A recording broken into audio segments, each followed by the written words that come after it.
Hello guys, and I'm going to show you a chess position. Okay? Now, it is white's turn to move, and the question is, should white take the black pawn?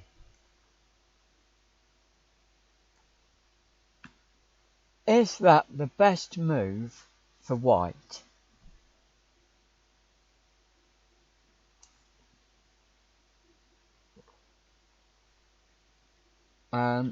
If it does, it will not get taken.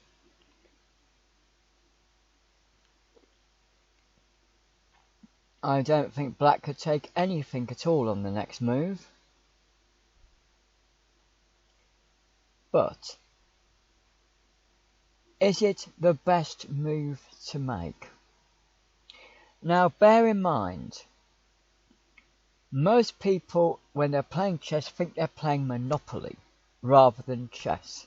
They think the aim is to try to have the most amount of pieces compared to their opponent. It's not. Its position is more important than the number of pieces you have. And this is often overlooked. It is too tempting for many people to actually take the pawn because you'll now have an extra pawn. But that would be at the expense of something else.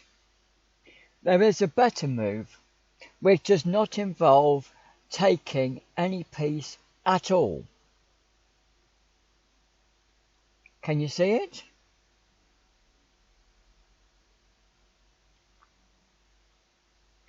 Okay, I'm going to give you a clue.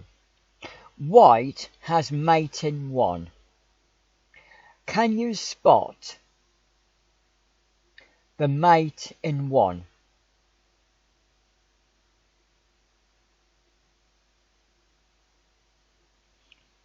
Rather than taking the pawn, I actually moved the rook to check the king, which basically meant I then checkmated my opponent. This then basically was a checkmate. And there you go. By moving the rook to check the king, that resulted in a checkmate. Why? Well, because the king can't move can't move anywhere along the A file.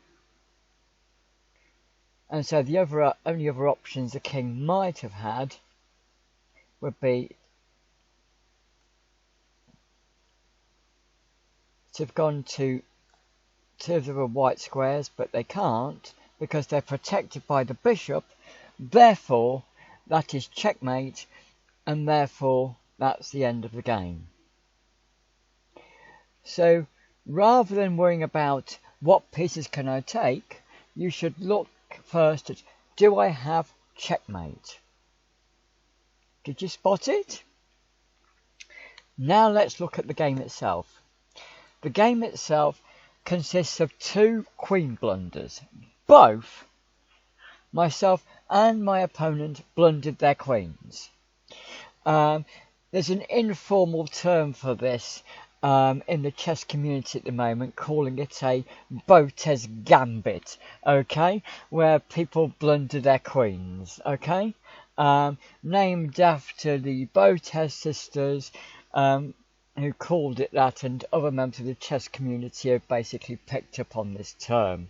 I'm talking about, so, and you will see those queen, but they're not proper sacrifices, they're not done out of a real strategy, they're just basic blunders. So let's see them. Right, I unusually for me moved the knight. I admit I wasn't playing this game very well. I was probably a bit tired, I can't remember, to be honest. My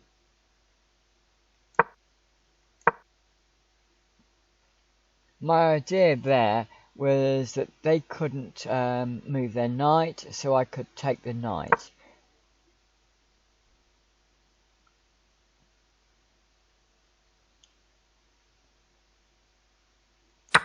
If I decide to take the pawn instead, I think I took the pawn. Yes, I did. Yep, sorry. Right.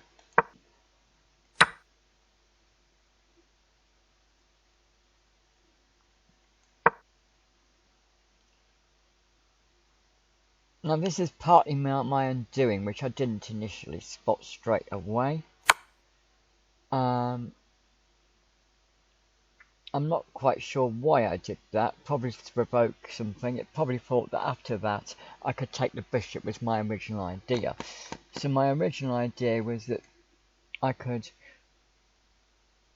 they could probably take it, and if they did, or they could,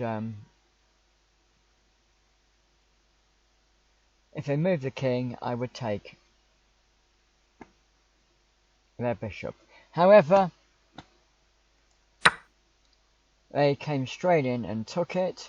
I originally thought if they took it, I could take back, but then I realised the problem I had with this.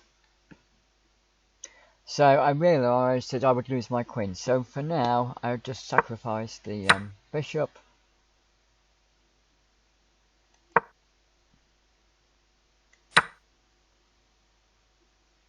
And now,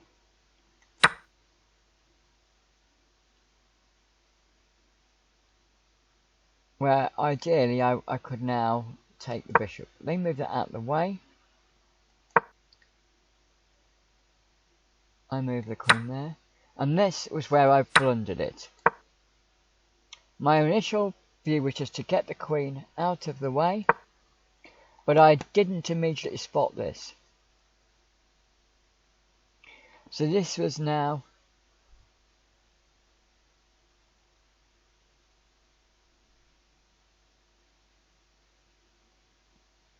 my turn to blunder my queen. And this was my Botez Gambit, if you like. Okay?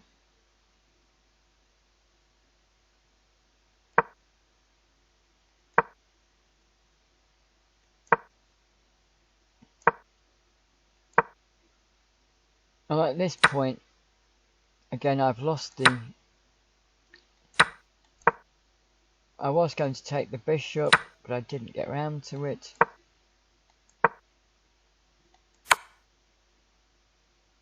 Now I can take the bishop, because this is what is known as a 4-king check, in that the king has to move. The knight cannot be taken, so because the knight cannot be taken and knights can jump over anything, it means that they will lose their bishop. So they move their king nearer to my knight. I then took the bishop, threatening both the rook and the bishop. They decided to take a pawn and protect their bishop. They felt their bishop was more important for some reason. So I traded my knight for their rook. At this point, I think they're trying to promote their pawn into a queen.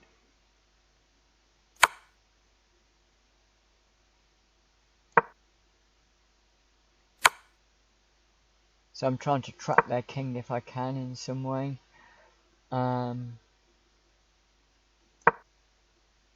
Move the bishop out of the way. They are now trying to protect the pawn.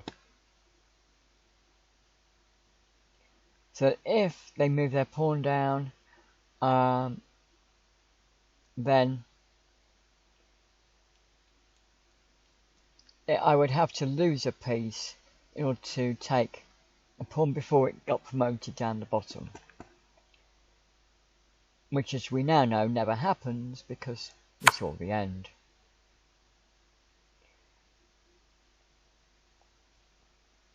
So here, and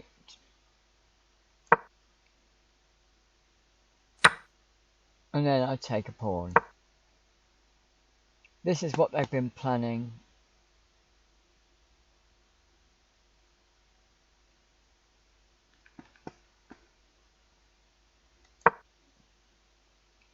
So I now move the bishop there, so that if it gets promoted, I would just simply take it. But of course it never happened.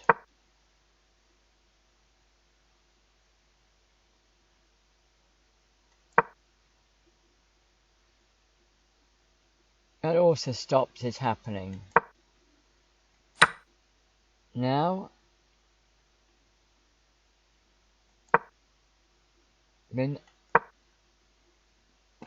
so the idea behind this is that I can quickly check them.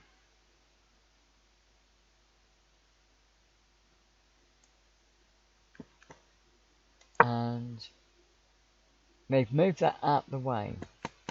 They want to try and bring their rook out to threaten my rook, I believe. But I have something up my sleeve here, which means they will lose their rook.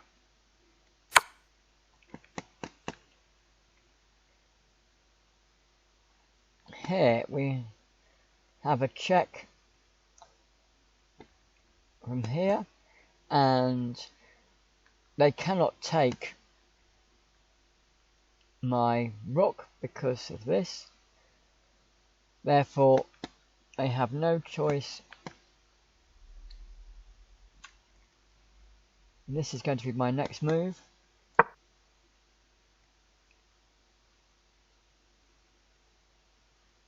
I couldn't have moved the rook there yet, because if I had have done,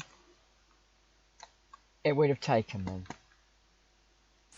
So I had to eliminate the threat and remove, and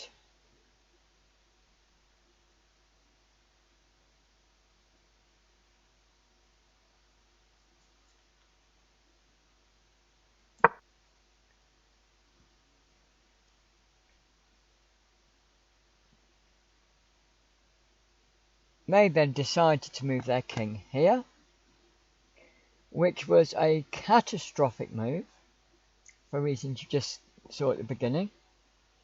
I think they did it as an extra protection for their pawn. They probably felt that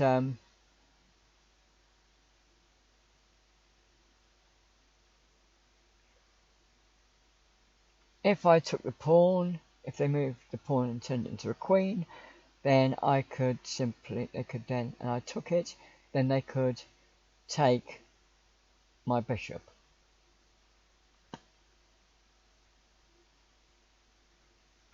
However, as we all know, this was a checkmate ending. Thanks for watching, guys. Bye.